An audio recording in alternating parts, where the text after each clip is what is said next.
IIM UPSC tuitions only in Tirumala IAS institute Chaitanyapuri. Call చేసి ఇప్పుడే join అవ్వండి. Welcome to Suman TV. Telugu రాష్ట్రాల్లో వరుస లిఫ్ట్ ప్రమాదాలు ఆందోళన కలిగిస్తున్నాయి. తాజాగా ఆసిఫ్ నగర్లో, హైదరాబాద్ ఆసిఫ్ నగర్లో 4 ఏళ్ల బాలుడు చనిపోయాడు. దానికి ముందు రోజు సరూర్ నగర్లో ఓ 4 ఏళ్ల బాలుడు లిఫ్ట్లో ఇరుక్కుని నరకం అనుభవించి చనిపోయాడు. ఇంకో దారుణమైన విషయం ఏంటంటే, రాజన్న సిరిసిల్ల జిల్లాలో ఒక గంగారాం అనే పోలీస్ ఆఫీసర్ తన డిఎస్పి మదర్ చనిపోతే ఆ పోలీస్ ఆఫీసర్ డిఎస్పి ఇంటికి వెళ్ళి ఆయన పరామర్శించి తిరిగి వస్తుండగా డిఎస్పి ఆఫీస్ ఇంట్లో ఉన్న అపార్ట్మెంట్లో ఉన్న లిఫ్ట్లో పొరపాటున పడిపోయి చనిపోయాడు.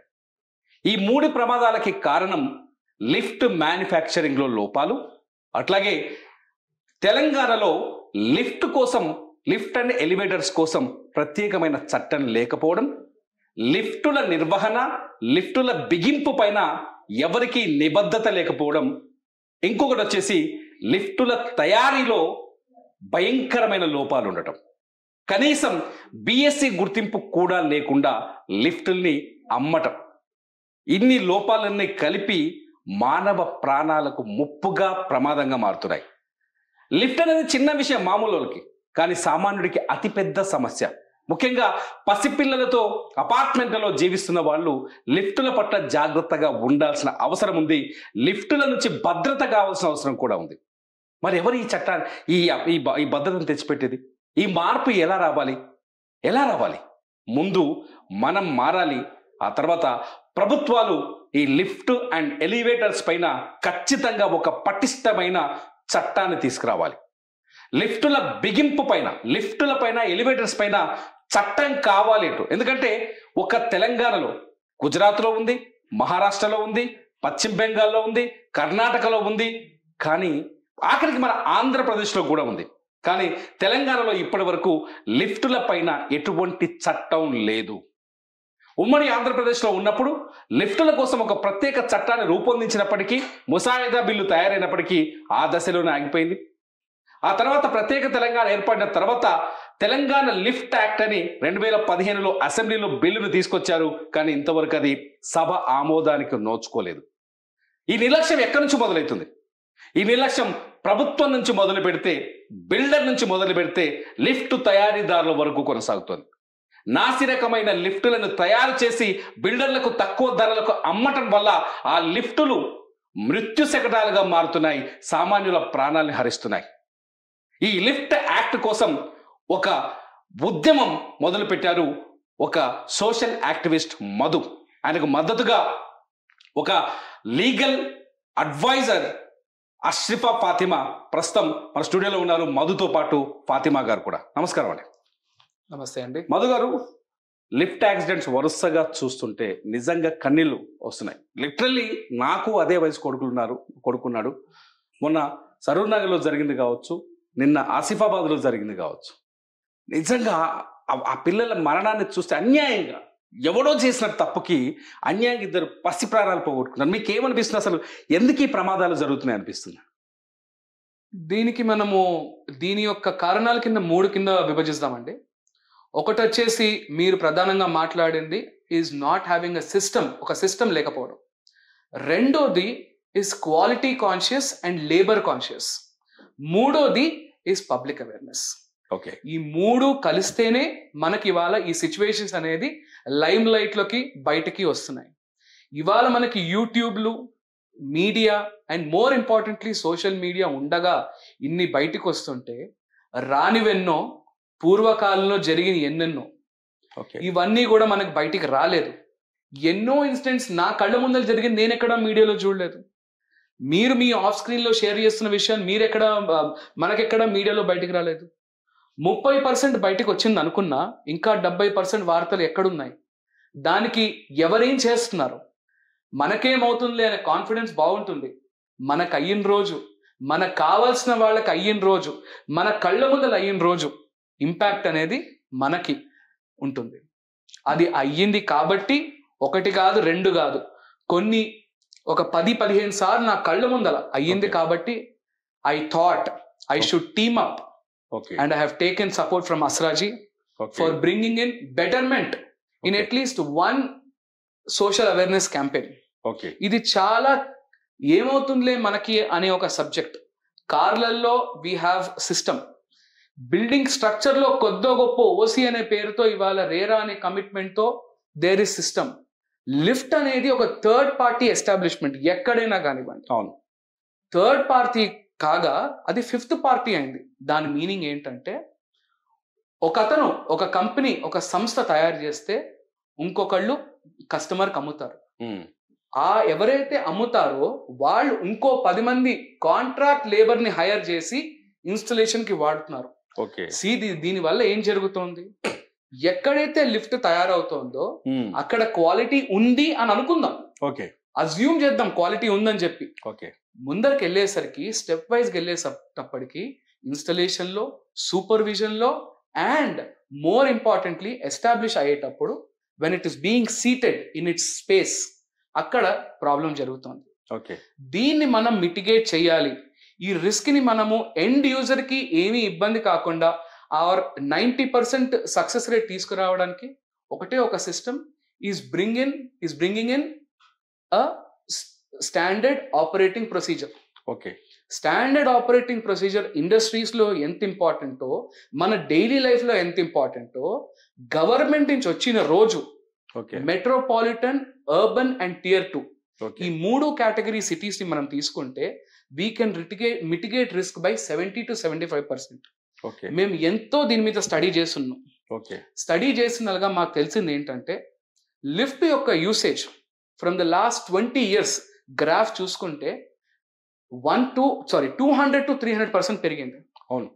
ఇవాళ మనము యావరేజ్ గా తెలంగాణలో professional and unprofessional work force కలిపి లిఫ్ట్స్ ఇన్స్టలే అయ్యే ప్లేసెస్ చూస్తే 10,000 to 13,000 lifts in Telangana alone. Okay. It is $1 million. It's a huge industry. yes. దీంట్లో మనకి కనిపించేవి కొన్ని లిఫ్ట్సే. ఓకే. ఎక్కడైతే మన గేటెడ్ కమ్యూనిటీ అపార్ట్మెంట్స్ ఉన్నాయో they 100% go for international branded lifts. దాంట్లో ఎస్ఓపి కొద్దో గొప్ప ఉంటుంది. ఇప్పుడు ప్రాబ్లం ఏంటంటే ఇవాళ G+2 అనే బిల్డింగ్ ఇస్ వెరీ నార్మల్. అవును. మనమే ఉండొచ్చు, లేకపోతే మన ఇంటి పక్కన G+2 ఉండొచ్చు. ఒక 30 years old బిల్డింగ్ కి కూడా ఇవాళ WPC అనే షీట్స్ వేసి బయటకు వెళ్ళి మెటల్ స్ట్రక్చర్ తీసుకొచ్చి లిఫ్ట్ పెడుతున్నారు. ఓకే. ఇప్పుడు దీని వల్ల ఏమవుతోంది, కంఫర్ట్ పెరుగుతోంది, కన్వీనియన్స్ పెరుగుతోంది. కానీ are we seeing the risk? మనం దీంట్లో ఏదైతే రిస్క్ ఉందో దాని గురించి ఎప్పుడైనా ఆలోచించామా? అవును. Seller will always tell you I am number 1 in quality. A seller, any product will never tell నాది మాత్రం మీరు ఇంత ఇచ్చారు కాబట్టి ఇంతే సార్, ఇంత మీరు ఇచ్చిన దానికంటే ఎక్కువనే నేను ప్రొవైడ్ చేస్తున్నాను చెప్తాడు. Don't believe. Walk to factories. Okay. మీరు వెళ్ళండి. ఒకసారి ఫాతిమా గారి దగ్గర. ఫాతిమా గారు, యాక్చువల్ గా ఈ లిఫ్ట్ బిగించాలంటే, ఈ లిఫ్ట్ ప్రమాదాలు జరగకుండా ఉండాలి అంటే ఎటువంటి నిబంధనలు ఉండాలి, రూల్స్ ఏమి ఉండాలి? ఇది చేయాలి అంటే first government lift act implement చేయాలి. దానికోసం మధు గారు తోటి PIL we're working on that. So we have given representation to the concern government bodies to make rules and regulations regarding lift act. అది అయినాక ఇప్పుడు RTI పెట్టిన we're waiting for the response. అది అయినాక lift act. Okay, మీరు పిల్లికి వెళ్తారు, no problem. ఏ రూల్స్ ఉంటే లిఫ్ట్ యాక్సిడెంట్ జరగకుండా ఉంటాయి? Quality inspection, regular instructions, first quality, trade mark ఉండాలి, ఇన్స్పెక్షన్స్ ఉండాలి. ఎందుకంటే లిఫ్ట్ ఈ సంవత్సరంలో జనరల్ ఉంది, ఏం లగ్జరీ ఉంది. Every other house is having lift. So mandatory inspection must be there. License should be given to the lifts manufacturing company. That is the main reason I would say impact పెడుతుంది. Licence ఉంటే lift దాని తోటి purchase చేయాలి. ఎందుకంటే compulsory పెట్టాలి. ఎందుకంటే every other person he is selling the lifts. They have only visiting cards, but proper SOP they don't have. దాని కోసం లిఫ్ట్ యాక్ట్ ఇంప్లిమెంట్ చేస్తే చాలా మంచిగా అవుతుంది. ఇది every other day we're seeing incidents. in this 1 week we have seen 3 to 4 incidents. 2-year boy and 4-year boy చనిపోయారు. నువ్వు కూడా చూసినావా సార్? ఇది డిక్రీజ్ చేయడానికి, ఇది యాక్సిడెంట్ ఇది చేయడానికి లిఫ్ట్ యాక్ట్స్ మ్యాండేటరీ. మధు గారు ఒకసారి లిఫ్ట్ ప్రమాదాలు మీరు చాలా చూశారు, చాలా ప్రమాదాలని దానిపైన స్టడీ చేశారని చెప్తున్నారు కదా, కారణాలు ఏమై ఉంటాయి? ఎక్కువ ప్రమాదాలకు కారణాలు ఏమై ఉంటాయి? సో మేజర్గా మనం దీన్ని 2 కింద బైఫర్కేట్ చేద్దామండి. ఫస్ట్ ఇస్ క్వాలిటీ కంట్రోల్ లేకపోవడం. Okay, that's vital. అది దీంట్లో మళ్ళీ 10 భాగాల కింద డివైడ్ చేయొచ్చు మన డిస్కషన్ని. కానీ we will go to the second point. Second is social awareness. Okay, lift is a machine. Lift runs on springs, wires and power. Okay, మనము ఈ లిఫ్ట్ యాక్ట్ లో నా ప్రకారం దీంట్లో 2 కేటగిరీస్ కింద విభజిస్తామండి. ఓకే, వన్ ఈజ్ మనం ఇవాళ రోజు ఒకప్పుడు న్యూస్ పేపర్లో మనుషులు మునిగిపోయేవారు, ఇవాళ ఫోన్లలో మునిగిపోతున్నాం. ఈ లిఫ్ట్ ఓపెన్ చేసేటప్పుడు మనం ఫోన్ ఆపరేట్ చేస్తూ, ఇప్పుడు గ్రిల్ డోర్స్ ఉంటాయి, మనం 20 years బ్యాక్ ఏవైతే లిఫ్ట్ పెట్టున్నామో మనం ఎక్కడో ఆలోచిస్తూ మనం లిఫ్ట్ డోర్ తీస్తూ ఉంటాం. అది ఆ మెకానిజం అనేది 20 years బ్యాక్. అంటే ఇవాళ రోజు it's absurd to use it. Okay, మనం ఇంకా దానికి ఎందుకు ప్రొడక్షన్ ఉంది, దీనికి రెస్పాన్సిబిలిటీ నిజానికి ఆ రూల్ ఉందా? సాధారణంగా గ్రిల్ లిఫ్ట్ ఉండకూడదు, దాన్ని తీసేయాలని రూల్ ఉండాలి అని నేను అంటున్నాను. Okay, this is my fight. Okay, ఆ గ్రిల్ లిఫ్ట్ కానీ డోర్ టైప్ లిఫ్ట్ కానీ ఉండకూడదు. It should be completely banned. Okay, it should be taken off the market. Okay, automatic closing doors with all technology enhancements as per today okay ఉండాలని మా యొక్క ఆలోచన, ఆశ. Okay, social awareness. Okay, ఒక 12-year-old kid కి అంతవరకు 12 వచ్చేంత వరకు it is parents or guardian or helpers responsibility to accommodate the kid when traveling in the car, lift car. Okay, don't blame the company. Please be responsible for your own kids. మీరు road cross చేస్తున్నప్పుడు మీ పిల్లోడో మీ పిల్ల చేయి పట్టుకుని నడిపిస్తున్నప్పుడు lift ఎందుకు మీకు risk ఉందని మీరు అనుకోరు? అది కూడా ఒక మిషనే. 12 ఏళ్ల వరకు వయసు వచ్చే వరకు పిల్లలకి పేరెంట్స్ సపోర్ట్ కంపల్సరీ లిఫ్ట్ ఉండాలి. అంటే పేరెంట్ ఉంటేనే లిఫ్ట్ ఎక్కాలి. పేరెంట్ ఆర్ గార్డియన్ ఎవరైనా ఒకళ్ళు, వాళ్ళు ఒక్కళ్ళే లిఫ్ట్ ఎక్కనంత వరకు యూ కెన్ సింగిల్ లేదు. ఎక్కకపోతే మీరు రిస్క్ ని మిటిగేట్ చేసి ఈ విధంగా మీ యొక్క నెక్స్ట్ జనరేషన్ ని మనం కాపాడుకోగలుగుతాం. అంటే ప్రమాద తీవ్రత తగ్గించగలుగుతాం. Exactly. Okay, there is something called as mind maturity అండి. 18 కే ఎందుకు లైసెన్స్ ఇవ్వాలంటే there is logic, there is science behind it. Mind maturity పెరుగుతుంది, సివిక్ సెన్స్ అనేది అర్థమవుతుంది. వెహికల్ బయటకు తీసుకెళ్తే ఇక్కడ చూడాలి, అక్కడ చూడాలి. 16 గేర్లెస్ బండికి ఎందుకు ఇస్తారు లైసెన్స్ మన తెలంగాణ ఆర్ ఇండియాలో? ఎందుకంటే ఇట్స్ లైక్ ఎలక్ట్రిక్ స్కూటర్. ఒక స్కూటర్ సైకిల్ నడిపినట్లు ఉంటుంది కాబట్టి 18 కి గేర్ లైసెన్స్ ఇస్తారు, లేకపోతే కార్ లైసెన్స్. అంటే నీకు కొద్ది గొప్ప అవగాహన ఉంది. You have the mind maturity based on your life cycle. అంటే నీ యొక్క ఎదుగుదల బట్టి 18 కి you will to the most extent people will have some amount of maturity. What is the major defects? అంటే ఎందుకు దీనికి ఎక్కువ నేను ఏమంటానంటే, నా క్వశ్చన్ ఏంటంటే ప్రమాదాలకి కారణాలు ఏంటి కాదు, ఎక్కడ లోపాలు ఎక్కువగా ఉన్నాయి? లోపాల్ ఈజ్ ఫస్ట్ అండి, I would highly say it is a 50-50 game. First 50 వచ్చేసి quality and labour level issues. Second వచ్చేసి కంప్లీట్ అవేర్నెస్ అండి. It is complete awareness. Okay, మనం ఇవాళ రోజు వీఆర్ లాస్ట్. చాలా విషయాలు లిఫ్ట్ అని చాలా చిన్న చూపు. ఎందుకంటే మన కళ్ళ ముందర న్యూస్ లో అప్పుడప్పుడు చూస్తాం తప్ప మన కళ్ళ ముందర 90% పాపులేషన్ చూసుండరు ఏం జరిగింది, దీని యొక్క ఇంపాక్ట్ ఏంటి, రేపు పొద్దున మనకి జరగచ్చా, ఎవరు ఆలోచించాం. కార్లు వెళ్ళేటప్పుడు సీట్ బెల్ట్ వేసుకోవడానికి ఆలోచిస్తాం, ఎందుకంటే న్యూస్ పేపర్ ఓపెన్ చేసినా యూట్యూబ్ ఓపెన్ చేసినా ఇన్ఫర్మేషన్ ఉంది మనకి. ఎందుకంటే భయం పెరుగుతుంది ఇన్ఫర్మేషన్ వల్ల, పెరిగే వాళ్ళకి పెరుగుతుంది. ఇప్పుడు ఎవరైతే పట్టించుకునే వాళ్ళు will not talk about them, they are different set. దీంట్లో కూడా అవగాహన పెరగాలి, అవేర్నెస్ రావాలి, సిస్టమ్ లో మార్పు రావాలి. Why has government brought in 6 air bags అండి? 2 air bags. మీరు ఒక బేసిక్ ఇవాటి బేసిక్ కార్ వచ్చేసి 4.5 లక్షలు. ఇండియా మార్కెట్ లో ఫస్ట్ హ్యాండ్ కార్ మీకు మారుతి షోరూమ్కి వెళ్తే మీకు 4.5 లక్షల నుంచి 5.5 లక్షలు పెట్టాలి. ఒకప్పుడు 5 లక్షలు పెడితే 2 air bags ఇచ్చేవాడు కాదు ఇన్ 2010 and 11. ఇన్ 2025 మీకు 2 air bags guarantee, anti lock braking system guarantee. ఎందుకు ఇస్తుంది గవర్నమెంట్? డిఆర్ఎల్ అనేది గ్యారంటీ చేసింది, మాండేటరీ చేసింది కొన్ని కార్లు. Day time running lights. అవును, ఇవన్నీ ఏంటి? They are all safety protocols. Okay, ఎందుకంటే ఇలాంటివన్నీ కూడా లిఫ్ట్ లోకి సిస్టమ్ తీసుకురావాలి. దీన్నే మనం యాక్ట్ అని పిలుస్తున్నాం. దీనికోసమే మేము ఫైట్ చేస్తున్నాం. యాక్ట్ ఎలా ఉండాలి అనుకుంటున్నారు ఫాతిమా గారు?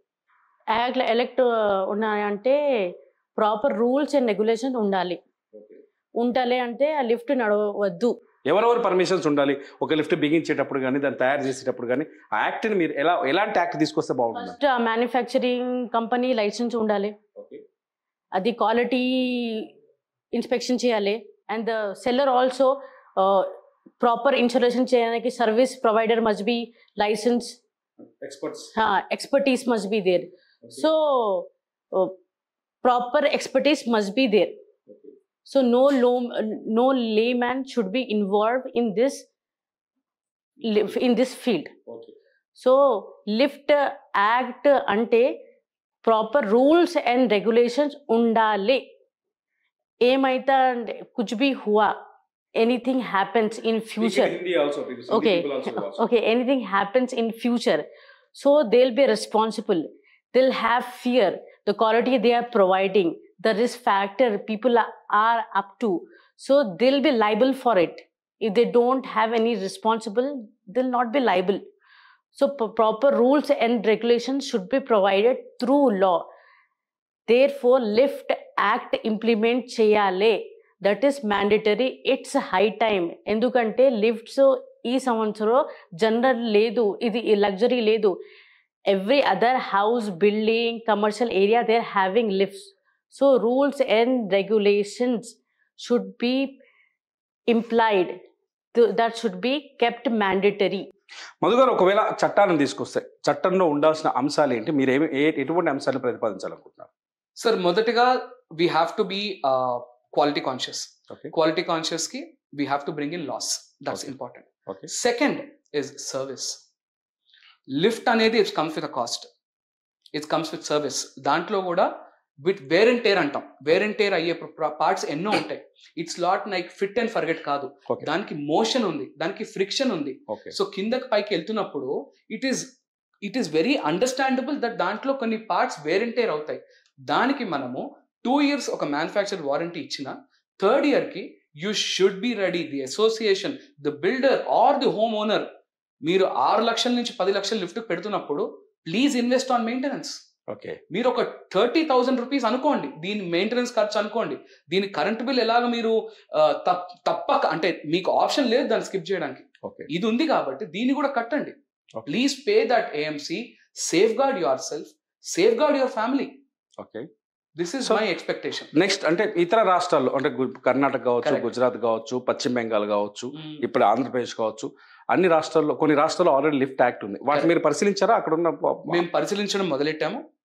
What has moved is the fact that ఈ లాస్ట్ వీక్ లో జరిగిన యాక్సిడెంట్స్ ఫస్ట్. సెకండ్, ఆంధ్రప్రదేశ్ లో యాక్ట్ అనేది ఒక స్టెప్ ముందరికెళ్ళింది. It is not fully up to date, ఒక స్టెప్ ముందరికెళ్ళింది. మనము లిఫ్ట్ సేల్స్ యొక్క రేషియో చూస్తే Andhra is growing very fast thanks to the governments. తెలంగాణలో అక్కడ 2 లిఫ్ట్లు ఉంటే ఇక్కడ 4x, అంటే 100% మోర్ బిజినెస్ కేపబిలిటీ ఉన్న స్టేట్ ఇది. ఏ విధంగా? Because it is established. Hyderabad has G+2 buildings like anything. మనం మాట్లాడుతున్నాం 15,000 లిఫ్ట్లు ఏడాదికి, 1 year 15,000 లిఫ్ట్స్. మీరు బిజినెస్ ప్రాసెస్ కింద చూస్తే దీన్ని ఒక you will end up seeing crores of rupees, hundreds of crores of rupees మొత్తం బిజినెస్ టర్న్ ఓవర్ కింద చూస్తే. ఇలాంటి ఒక బిజినెస్ జరిగేటప్పుడు can the company not focus on further investment in to quality and service? మాట్లాడడం ఒక ఎత్తు, చేయడం ఒక ఎత్తు. మాట్లాడడం వరకే ఉండడం కరెక్ట్గా, దాన్ని ఇంప్లిమెంటేషన్లోకి తీసుకొచ్చి మీ యొక్క కార్పొరేట్ ఆర్ కమర్షియల్ ఎజెండాని పక్కన పెట్టి జనాలు సేఫ్ గార్డ్ చేస్తే your business will grow 3 folds. ఎందుకంటే ఇవాళ రోజు సోషల్ మీడియా ఎంత పవర్ఫుల్లో, బిజినెస్ ఎంత పవర్ఫుల్లో, word to word mouth spread అనేది అంతే పవర్ఫుల్. ఒకళ్ళు రికమెండ్ చేసే బిజినెస్ 10 మందికి రికమెండ్ అవుతుంది. ప్లీజ్, నా ఎక్స్పెక్టేషన్ ఏంటంటే we will definitely fight for this bill. There is no doubt about it. This will give me eternal satisfaction. దీనికి బిజినెస్ కి నాకు ఎటువంటి సంబంధము లేదు, నేను ఫ్యూచర్లో దీంట్లో దిగాలి కూడా అనుకోవట్లేదు. కానీ దీంట్లో నాకు వచ్చే సాటిస్ఫాక్షన్, మనం ఇది చేసాము అనే ఒక కాన్ఫిడెన్స్, ఒక మంచి కాజ్ కి మనము తోడుందామనే ఒక ఆనందం ఉంది చూడండి. That will give me a lot of satisfaction. నేను actually good cause. Thank you అండి. నేను దాని గురించి అస్రా గారు హెల్ప్ తీసుకోవడం జరిగింది. She has agreed on base level grounds. Okay Madhu sir, will do it. You don't worry about we are working class. You don't worry about funds. మనం చూద్దాం. We will see how we can win this. This way, if I can build my stature in the potential customer base, it would be helpful for me. నాకు కూడా ఇది ఒక satisfaction. Yes, ఇది మొత్తానికి ఒక విషయం చాలా స్పష్టంగా అర్థమవుతుంది. ఏంటి అంటే లిఫ్టుల తయారీ నుంచి వాటిని బిగించే వరకు, బిగించిన తర్వాత వాటిని సర్వీస్ చేసే వరకు తగిన జాగ్రత్తలు తీసుకోకపోతే ఇటువంటి ప్రమాదాలను నివారించడం చాలా కష్టమవుతుంది.